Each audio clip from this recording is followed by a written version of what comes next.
Backbiting, of course, is prohibited, irrespective whether in Ramadan or outside Ramadan. However, would a woman who complains to her husband about her mother-in-law, will she be considered as a person who has backbited? Regarding backbiting being haram and the major sin we discussed in the last episode, and there are various hadith and Quranic verses, it's one of the major sins.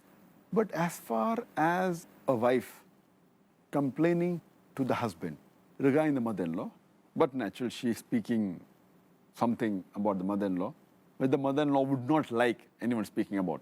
So it does come in the category of backbiting. Is it a sin, is the question.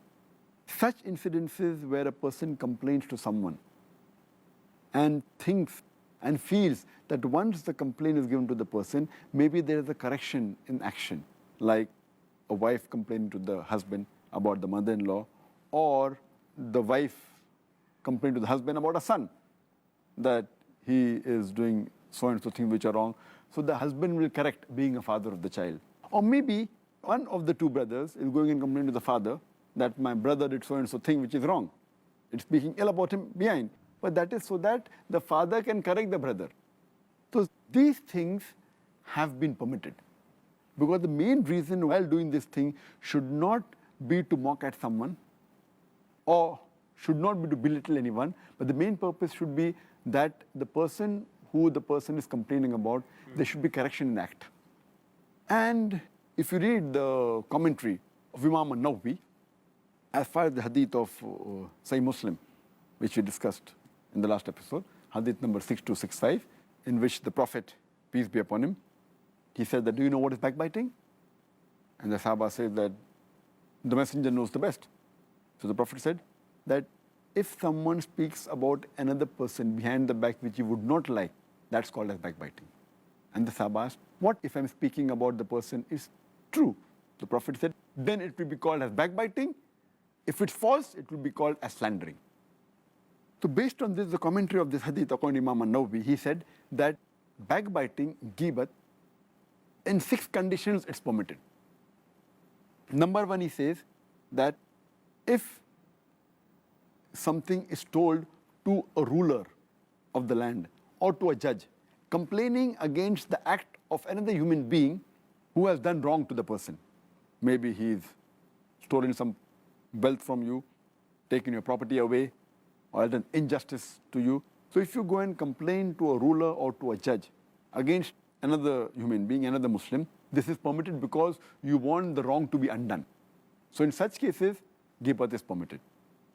Category number 2, that if you complain to someone who you feel that person has an influence on the person who has done an evil act or a sin, and you feel that he will stop doing that evil act, you're permitted.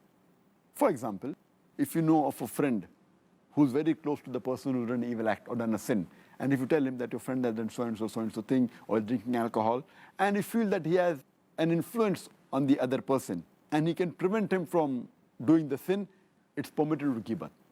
So the question regarding the wife complaining to the husband either comes in the first category or the second category. Either it's an injustice done to the wife, or maybe the wife wants to tell the husband that you correct the mother-in-law. It may come in first 2 categories. The remaining 4 categories which Imam an-Nawawi said ghibat can be done. The third is that if you're approaching a mufti or a religious person for some religious advice, so you may say that my father has done so and so act, or my wife has done so and so act, and describe the act, and ask me what should I do. Even in this case, if you avoid naming the father or the mother, or say in the third person, that my friend's father is doing so and so, it is preferable. But in such cases, while taking religious advice or a fatwa for a particular act, it's permissible. The 4th category, which Imam an-Nawawi says that ghibat is permitted, is that when you know of a narrator who is a liar, and if he narrates any hadith, so it becomes incumbent on you to tell the people that he's a liar, or his memory is weak, because to protect the Sharia. Or, for example, if someone is selling a slave, and if he knows that there are some bad habits in the slave, or maybe he does adultery, so it's compulsory that the person who's selling it should tell to the buyer that the slave has so and so faults. Or if a person asks you that he wants to marry another person and asks you how is the person, so that becomes obligatory on you to tell the wrong points or the points which are not correct in that human being. Your intention here is not to belittle that human being. Your intention here is not to degrade the person, but your intention is to give the right information, whether for marriage or for business. So in these cases, this is the fourth category where Imam an-Nawawi says that is permitted. As far as the fifth category is concerned, that if you know a person is doing a major sin openly, like he's drinking openly, or if he's cheating openly, or if he's robbing openly, so then you can tell the public at large that this person is a person who cheats, or a person who robs, or a person who does continuously bid'ah, or there is a religious person who you know, who is giving fatwa and you know that he's not a person who's truthful. So here it's permitted that you can speak against the person. And the sixth category is that while identifying a person, if someone asks you for identification, at that time, to identify the person, you may have to use his nickname, which the person may not like. Like you may have to tell that the person who shot, person who's tall. So here you're using these nicknames to identify the person which the person may not like. Mainly for identification. Here also, if you can avoid this nickname for identification is the best, but if you can't avoid, you can do. Imam an-Nawawi has mentioned 6 categories in which ghibat is permitted. Thank you, Dr. Zakir.